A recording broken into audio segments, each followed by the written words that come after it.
Devotion to the Sacred Heart is as old as Christianity, but it's undergone a lot of changes over the centuries.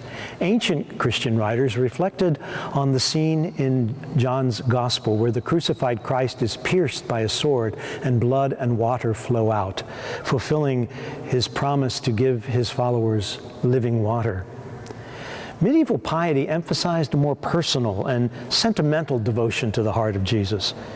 This public devotion to the Sacred Heart really took on and was popularized in the 17th century, where St. John Eudes asked church leaders to institute a special liturgy in honor of Jesus in his Sacred Heart. Toward the end of that century, St. Margaret Mary Alacoque received visions of the Lord showing his heart and urging public devotion.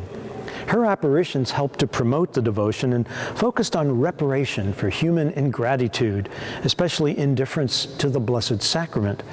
The popular devotion included receiving communion on 9 consecutive First Fridays. A lot of us remember doing that as kids in Catholic grade school years and years ago. And enthroning an image of the Sacred Heart in homes, a sign that love is the Christian way of life. A special observance to the Sacred Heart in the liturgy was extended to the whole Universal Church in 1856, and today it's celebrated on the Friday after the Feast of the Body and Blood of Christ, the preceding Sunday. On the next day, the Feast of the Immaculate Heart of Mary is celebrated, and St. John Eudes also promoted this devotion. St. Luke tells us that Mary, after the events of the birth of Jesus, treasured these things in keeping them in her heart, treasuring them in her heart. Mary's heart held close all that Jesus did in his life, his death, his resurrection.